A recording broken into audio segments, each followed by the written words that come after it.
small incision is made in the front of the antecubital fossa, and the bicep tendon sheath is incised, and when it is, you notice a rush of blood and fluid which will come out,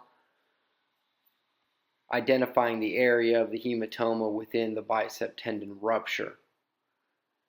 The tendon needs to be then mobilized at this point. An Alice clamp will help you and assist in getting traction on the bicep tendon to start getting it out to length.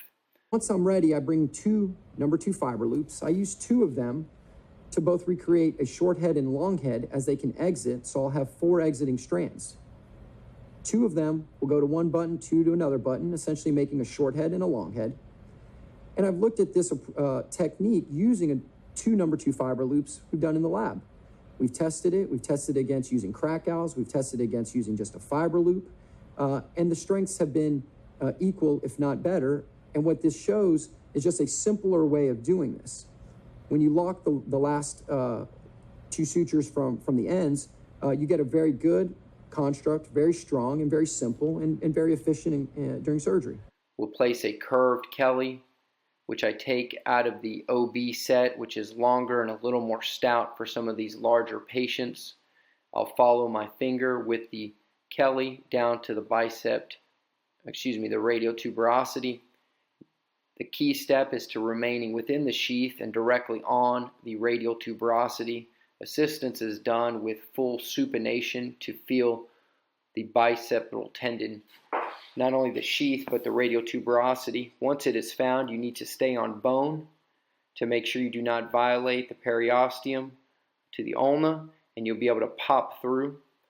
Once you feel it pop through, flex the arm and maximally pronate, and you'll feel it pop out onto the dorsolateral side of the forearm. This will be the site where you'll need to make the incision through a muscle split. This will give you great visualization of the radial tuberosity. Again, I'll place my 2 pins. I check this under fluoro to make sure I'm at the anatomic location.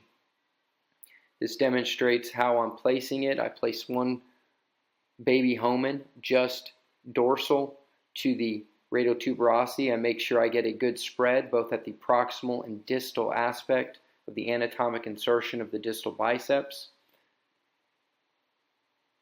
I will then remove the pins, copiously irrigate to make sure we have no marrow elements or bone debris. We'll then place our shuttle suture to be able to pull our bicep tendon through.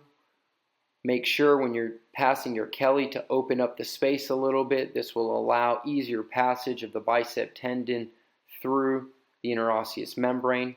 I'll then be able to pop the bicep tendon through with a little bit of tug and a little pronation supination, and you'll feel it give, and you'll get good excursion of the bicep tendon onto the dorsolateral aspect to its anatomic footprint.